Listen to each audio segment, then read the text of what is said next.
दिनांक 15 जुलाई 2024 गुरुदेव श्री बजरंग दास बापा की कुछ यादें हैं जो पहले के ज़माने में यूज करते थे। पहले के समय के ये बहुत सारे सिक्के हैं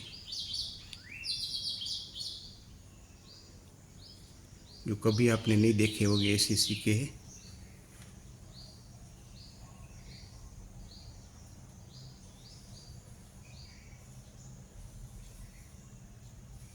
बहुत सारा कलेक्शन है यहाँ पे।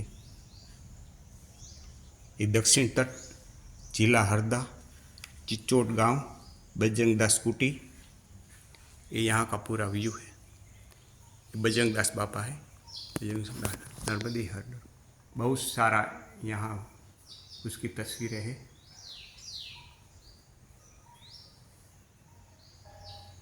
लाइब्रेरी के रूप में नर्मदी